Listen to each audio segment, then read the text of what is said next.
everyone, welcome to Bookish Nook, and today I am doing a spoiler-free review of The Jewel by Amy Ewing, and you can color me impressed.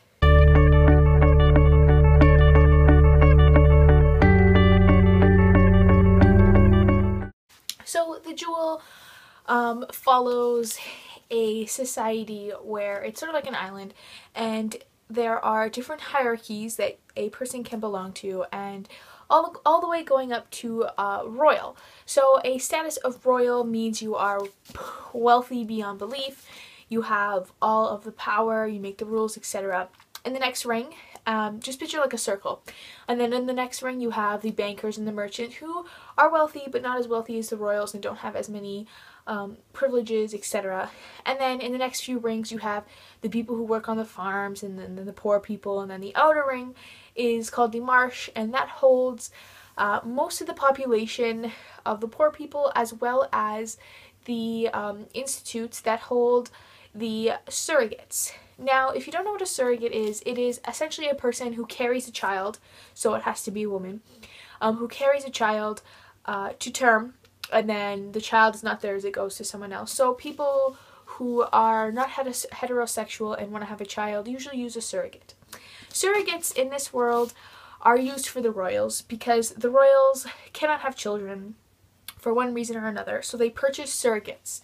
These surrogates are specifically chosen for their traits, and these traits are very important because it's almost like magic, and these traits allow them to change the color of objects, the shape, and allow things to grow to different sizes, etc. So if you are chosen because your genes allow it, you are sent to an institute for the surrogates until you come of age and can be auctioned off to someone in the Jewel or the merchants around it, and your job is to be a surrogate. So this book was described as Margaret Atwood's Handmaid's Tale meets Kira Cass's The Selection, and although I've never read The Selection, The Handmaid's Tale is one of my absolute favorites. If you've seen my review on Alexandra Duncan's Salvage, you know I read that simply because Margaret Atwood, it was recommended for Margaret Atwood fans, so this is why I picked this up. And I was actually impressed with this book. I went into this with kind of low expectations because of what happened with Salvage, but I was impressed with this and I ended up giving it a 4 out of 5 stars. So what I liked about this book was the world. Not the world building. I like the idea and concept for the world, but the actual world building in this book was lacking severely. There's barely any development, and what we learned about the world in the past comes in not even a page, paragraph 2 at the most, and you're kind of left yearning for more information about the world, how it happened, and why everything is like this as it is. What I definitely like is how the book immerses you into this culture and this society, and you're thrown in to a very different world that we're used to. A very interesting thing in this is that the women are in charge of, going to the auction, buying the surrogates and taking care of the surrogates, etc. And the men don't have any say in it. So it's interesting to see that dynamic. You have women who are buying other women to carry their children and mistreat or treat nicely as they choose. So it's very interesting to see that dynamic. The thing I really liked about this book was Ewing's choice of visuals, sort of description of certain scenes, because there are 2 scenes in particular in this book that are incredibly disturbing. Not disturbing in the sense that they're very gory and bloody. They're disturbing in the sense of what is happening. I'm not going to go into detail about those scenes because they're a little bit further in the book, but they are incredibly disturbing, and they really kind of hit the nail on the head for what this world is like for these surrogates. They don't have freedom. They have everything they could ever want: clothes, food, a place to stay, whatever they want, literally. Except freedom. And you would think that having everything you want except freedom and your only job is to bear a child, so that can't be too bad, right? This book, now, the reason I give it a 4 instead of a 5-star is for these 2 following reasons. First, there is insta-love in this book, and you can see it coming from a mile away. There's maybe 100, 150 pages left, and the guy's been introduced, the love interest being introduced, but they haven't really hit it off. They've had one conversation, so you can just see the insta-love coming.